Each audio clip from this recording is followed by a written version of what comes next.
반갑습니다. 여러분 한 주 동안 잘 지내셨습니까? 네, 반갑습니다. 오늘 예수님의 유일한 질문이라는 제목으로 함께 말씀 나누도록 하겠습니다. 여러분들의 예배 일기를 보니까 또 지난 어버이 주일이 또 생각이 나네요. 그 목사님 어머니께서 가끔 그 정기 검진차 서울에 오세요. 그래서 지난 주에 월요일 날 뵙고 왔는데 이렇게 참 마음과 또 직접 만나는 게 참 다르다라는 생각들을 하게 됩니다. 그래서 또 죄송하기도 하고 참 그 마음에 이렇게 있는 것을 이렇게 내뱉는 게 참 쉽지 않다라는 생각이 들었습니다. 그런데 우리가 오늘 주어진 삶을 또 우리가 좀 신실하게 또 실천하고 그렇게 살아갔으면 좋겠습니다. 후회하지 않고 그 결과를 주님께 맡기고 그렇게 살아가는 우리가 되었으면 좋겠습니다.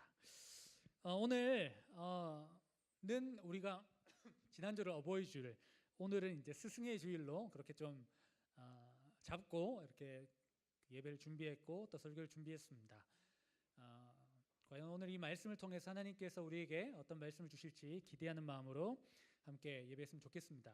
여러분들은 모르실 텐데요, 1980년대에 개봉한 영화가 있어요. 혹시 알아요 이거? 한글로 돼 있기 때문에 여러분 알 것 같아요. 원래 제가 영어인데 이렇게 번역을 해놨어요. 제가 한 건 아니고요. 그 Back to the Future라는 영화입니다. 이 영화가 어쩌면 그 시간 여행에 대한 어떤 그 새로운 지평을 연 영화가 아닐까 생각해 보게 됩니다. 이번에 나왔던 그 어벤져스도 이제 시간에 대한 거 아닙니까? 그리고 어벤져스에 보니까 이 Back to the Future에 대한 대사가 잠깐 나오는 것 같더라고요. 그래서 이제 그때 딱 생각이 났습니다. 이제 3편까지 나왔는데요. 2편에 2015년에 시카고 컵스, 그 메이저리그 시카고 컵스가 우승할 것을 미리 예견했기 때문에 최근에도 이슈가 됐습니다. 신기하게도 2015년에 우승하지 못했지만 시카고 컵스는 2016년에 우승을 하게 됩니다. 여기 여러분 그 보면요, 이때 당시에 미래를 그린 게 언제인지 알아요? 밑에 보면 2015년이죠. 2015년은 이미 지나갔죠. 그 과거에 어떤 영화가 미래를 그렸는데 그 미래를 우리가 이미 살아버렸어요. 사람들은 이 영화를 보면서 와, 미래가 되면 우리가 저런 것도 하겠지, 미래가 되면 저런 일이 벌어질 거야, 우리가 뭐 맨날 신기하게 생각하는 뭐 피자도 배달시켜 먹을 거야부터 시작해가지고 막 엄청난 여러 일들이 일어나는 거죠. 지금 우리가 어벤져스 같은 거 봐도 이렇게 막 툭툭툭툭툭 하면 타타닥 되고 이런 것들이 미래에 언젠간 되겠죠. 그런데 여러분, 그때 그들이 그렸던 미래, 영화를 보고 나온 사람들이 재밌다, 그런데 참 부럽다, 우리도 그런 걸 언젠가 누리겠지라고 기대했던 것을 누리며 살아가는 우리가 과연 지금 행복한가를 고민해 보면 잘 모르겠다라는 겁니다. 중요한 것은 행복한 사람도 있고 행복하지 않은 사람도 있겠지만 무엇인가 편리해지고 무엇인가를 누리기 때문에 행복한 것 같지는 않다라는 것이죠. 새로운 것은 사람들의 이목을 집중합니다. 지금 이제 5G 시작했지만 처음인데 이렇게 이목을 집중하지만 벌써 그 다른 그 업체들은 이미 그 다음 것을 개발해 놓은 상태겠죠. 그리고 또다시 우리가 실증 느낄 때쯤 되면 또 다른 것을 우리에게 이야기하겠죠. 계속 사라, 구입해라, 이게 있으면 너의 삶이 달라질 거다.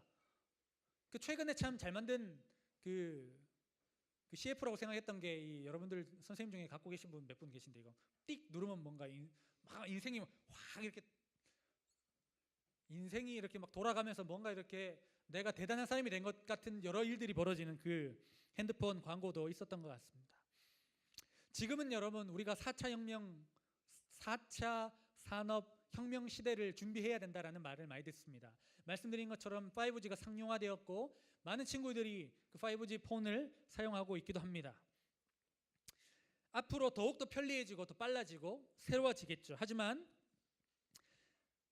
여러분 너무 두려워하지 말라라는 말씀을 꼭 드리고 싶습니다. 뒤처진다고 해서 혹시나 내가 뒤처져서 혹시나 문제가 있지 않을까라는 생각 안 하셔도 될 것 같습니다. 가장 중요한 본질은 변하지 않고 여전히 그 30년 전에도 본질은 변하지 않았습니다.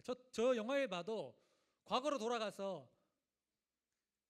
돌아갔기 때문에 자기가 만들어 놓은 잘못된 일들, 엄마 아빠가 만나서 결혼을 해야 자기가 나는데 엄마 아빠가 갑자기 못 만나 버리는, 엄마가 갑자기 자기를 좋아해 버려 가지고 다시 아빠를 좋아하게 만들어야만 하는 뭐 그런 일들, 결국 어떤 사랑에 대한 이야기, 참된 가치에 대한 이야기들을 저 영화를 통해서도 우리는 말해주고 있습니다.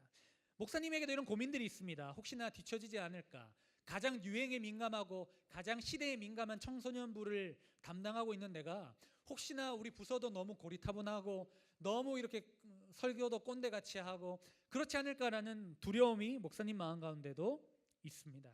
최근에 그래서 목사님은 어떻게 하면 좀 이렇게 변화할 수 있을까, 어떻게 하면 여러분들에게 더 편하고 좋게 말씀을 전하고 또 이렇게 부서를 운영할 수 있을까 많이 고민을 하는데, 그래서 가장 잘할 수 있는 게 여러 이것저것 뭐 세미나도 다니고 여러 사람들 만나기도 하고 하는 것이겠죠. 근데 가장 가까이, 최근에 목사님이 좀 약간 일이 바빴기 때문에 핸드폰이나 그 컴퓨터로 이제 인터넷을 뒤져보는 거였습니다. 그 중에 제가 자주 보는 그 세바시라는 그 강연에, 그 세상을 바꾸는 시간 15분이라는 강연에 데이터 마케팅 특집을 했습니다. 혹시 여러분 본 사람 있습니까?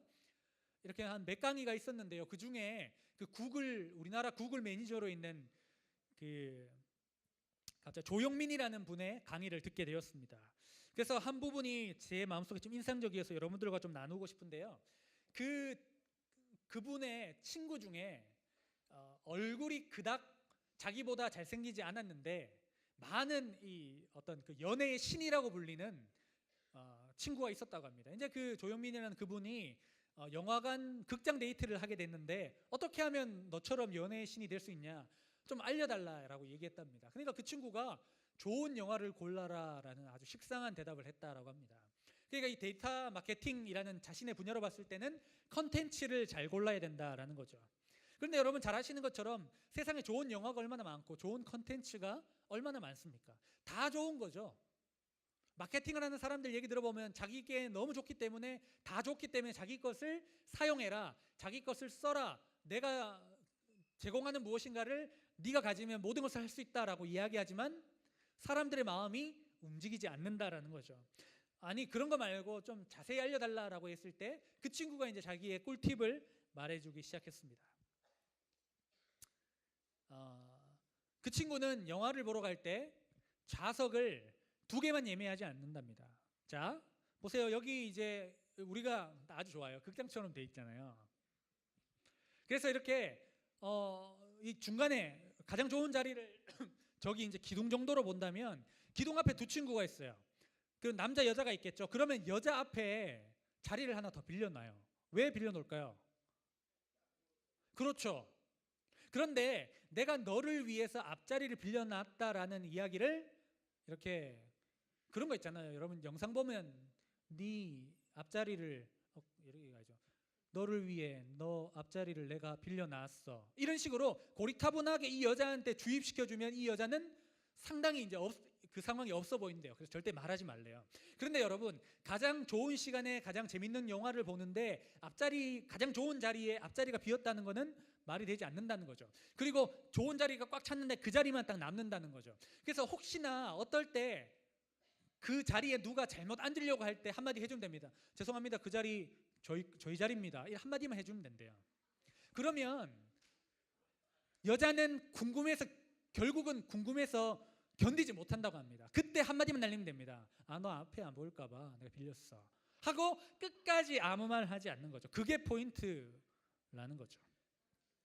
그런데 여러분 그 마케팅이니까 여러분 그분 말로는 환경 분석을 여기서 더 해야 된다라는 겁니다. 그때가 겨울이었는데 그때는 자리를 한 자리 더 빌려야 됩니다. 그 자리는 여자 바로 옆자리입니다. 왜일까요?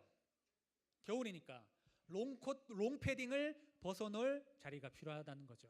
그래서 다른 사람들은 롱패딩을 안고 앞사람 머리를 피해서, 특별히 여러분 여기 머리 큰 친구 있는데 머리 큰 그 사람을 피해서 롱패딩을 안고 보는 것을 방지시키고 더 편안하게 보게 한다라는 거죠. 그러니까 여러분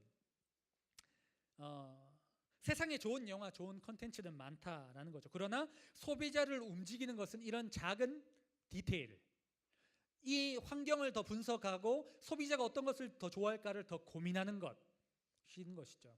그래서 이 시대의 소비자들의 마음을 움직일 수 있는 데이터 마케팅의 어떤 꿀팁이라고 얘기하는 것이 바로 이 딥띵킹이라는 것, 깊이 생각하는 것. 제가 그걸 들으면서 마음에 좀 위로가 됐고 편안함이 왔어요. 왜냐하면 우리가 하나님 앞에 예배하는 건, 우리가 이 교회에서 오늘 찬양했던 것처럼 한 영혼을 위해서 하나님을 사랑하는 마음으로 더 깊이 더 멀리 품고 사랑하는 것, 이것이 바로 딥띵킹이다.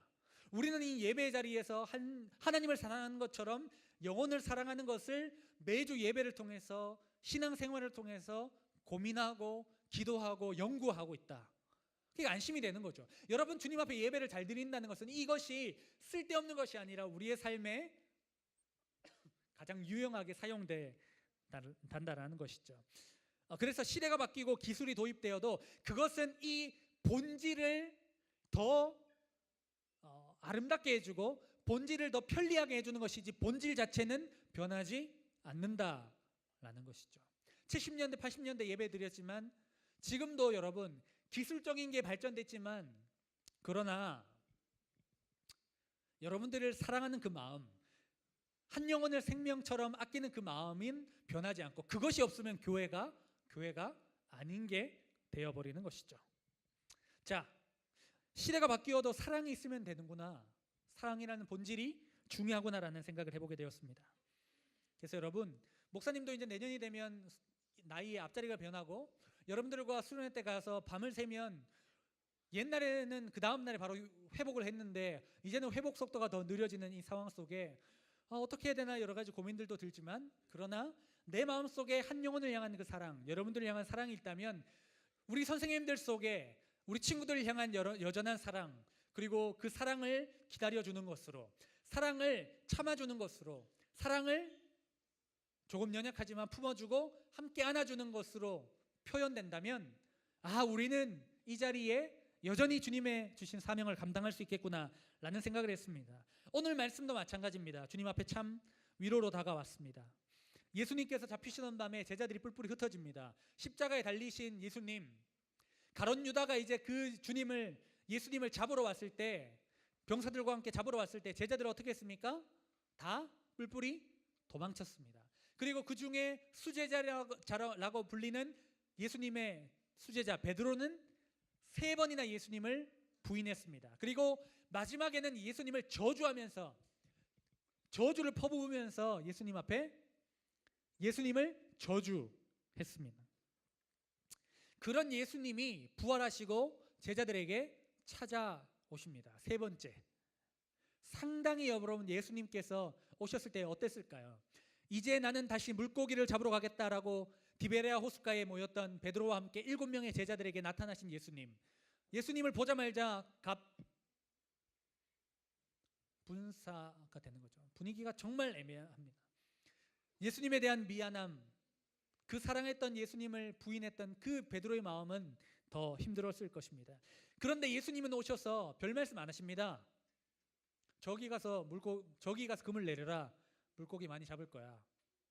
고기 잡은 거 있니? 같이 밥 먹자라고 얘기하시는 거죠. 말없이 밥을 먹습니다. 그리고 예수님은 딱 한 가지 제자들에게 물으십니다. 야, 너 나한테 왜 그랬어? 너 나 사랑한다면서, 평생 쫓아다닌다면서 왜 그랬어? 라고 따지지 않으시고 딱 한 가지 물으십니다. 네가 나를 사랑하느냐? 예수님이 이렇게 3번이나 동일한 질문을 하십니다. 이렇게 요한의 아들 시몬아, 내가 나를 사랑하느냐? 이렇게 3번 질문에 베드로가 뭐라고 대답합니까? 한번 같이 해볼까요? 시작.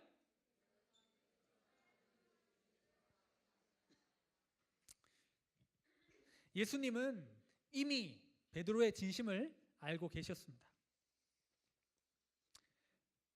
그래서 다른 것을 묻지 않고 그의 그 사랑을 받아주시는 것이죠. 이전 것을 잊어버리시고 듣지 않으시고, 아니 예수님은 우리가 회개하면 내 죄가 없었던 것처럼 지워버리시고 잊어버리십니다. 그러나 중요한 것은 우리가 회개하는 것이죠. 주님 앞에 진심으로 돌이키는 거라고 믿습니다. 그때 그에게 예수님은 다시 사명을 주십니다. 뭐라고 주시죠? 같이 읽어볼까요? 내 양을 먹이라. 혹시나 이전에 네가 나를 부인하고 나를 떠났을지라도 3번이나 네가 나를 사랑하느냐는 질문에 너 나를 사랑하면 됐어. 내 양을 먹여. 또다시 또 하나의 질문은, 또 하나의 뜻은, 너 이제까지 혹시나 나를 떠났지만 내가 너에게 맡긴 이 사명, 내 양을 위해서는 너 그 양을 버려서는 안 돼. 끝까지 사랑해야 돼. 라는 의미로 그 제자들에게, 베드로에게 이 질문을 던지십니다. 예수님의 유일한 질문을 우리 다시 한번 생각해 봤으면 좋겠습니다. 네가 나를 사랑하느냐? 그렇다면 내 양을 먹이라. 사랑하는 여러분, 오늘도 특별하게 사명을 감당하기 위해 이 자리에 계신 우리 귀한 선생님들이 계십니다. 선생님들에게 마음속으로 대답해 주십시오. 질문하겠습니다. 여러분, 하나님을 사랑하십니까? 그렇다면 예수님을 대신해서 제가 여러분들에게 말씀드리고 싶습니다. 그렇다면 여러분들에게 주어진, 여러분들에게 맡겨주신 양들을 먹이십시오. 양들을 사랑하십시오. 섬기십시오. 그러면 베드로에게 아무런 책망을 하지 않으셨던 예수님처럼 우리 주님도 여러분들의 이전에 어떤 모습이었든지 상관하지 않으시고 다시 사명을 회복시켜 주실 줄 믿습니다. 그러나 여러분, 사랑은 말로 때울 수 있는 것이 아닙니다. 저는 여러분들에게 이런 도전도 드리고 싶습니다. 한번 같이 말씀 읽어볼까요? 시작! 누구든지 사랑하노라 하고 그 형제를 미워하면 이는 거짓말하는 자니 보는 바 그 형제를 사랑하지 아니하는 자는 보지 못하는 바 하나님을 사랑할 수 없느니라. 여러분, 하나님을 사랑하신다고 고백했다면 우리 친구들을 사랑해 주십시오. 그리고 여러분 옆에 계시는 다른 선생님들을 사랑해 주십시오. 그리고 여러분들의 가정에 있는 가정을 사랑해 주십시오. 그리고 믿지 않는 가정, 믿지 않는 이웃을 위해서도 기도해 주시고 그들을 품어 주십시오. 그들을 사랑하는 것이 여러분들이 하나님을 사랑한다라는 것입니다. 그리고 여러분들이 서로 사랑하고, 여러분들이 서로 선생님들을 사랑하고 이웃을 사랑할 때 여기 있는 여러분들의 제자들, 여러분들이 사랑하는 그 친구들이, 우리 선생님들이 하나님의 참 제자임을 깨닫게 될 것입니다. 동일하게 우리 사랑하는 친구들, 여러분들도 서로 친구들을 사랑하십시오. 이웃을 위해 섬기십시오. 그렇게 했을 때 여러분들을 통해서 하나님이 여러분들을 통해서 놀라운 일들을 행하시고 많은 사람들이 여러분들이 정말 하나님의 참 제자이구나 깨닫게 될 줄 믿습니다. 그리고 여러분, 청소년 공동체를 사랑해 주십시오. 이곳이 세상과 다른 사랑의 공동체가 되길 원합니다. 책망하고 판단하고 왜 그랬어? 그게 문제야 라고 지적하는 공동체가 아니라, 그럼에도 불구하고 하나님을 사랑하는 여러분, 함께, 우리가 부족하지만 함께 나갑시다. 그리고 부족함이 있다면 한번 같이 고민해보고 함께 변화시켜 봅시다 라고 격려가 있고 칭찬이 있고 회복이 있는 그런 아름다운 공동체로 살아가는 우리 안산제일교회 청소년부 되기를 간절히 바랍니다. 사랑하는 청소년 여러분, 언젠가는 여러분들도 우리 선생님들처럼 스승의 자리에 서게 될 것입니다. 그리고 누군가를 바른 길로 인도해야 되는 스승의 역할로 여러분들 서게 될 것입니다. 그러나 여러분, 오늘부터 준비된 자만이 그렇게 준비된 하나님의 사람 리더로 설 수 있습니다. 우리 여기 있는 선생님보다, 여기 있는 목사님보다, 그 어떤 누구보다 청출어람하여서 멋진 하나님의 사명자로 쓰여지기를 원합니다. 우리가 하나님을 사랑한다면, 더욱더 하나님을 사랑하기를 결심한다면 하나님은 우리를 위대하게 사용하실 줄 믿습니다. 함께 우리 찬양하며 주님 앞에 예배 자리로 나갔으면 좋겠습니다.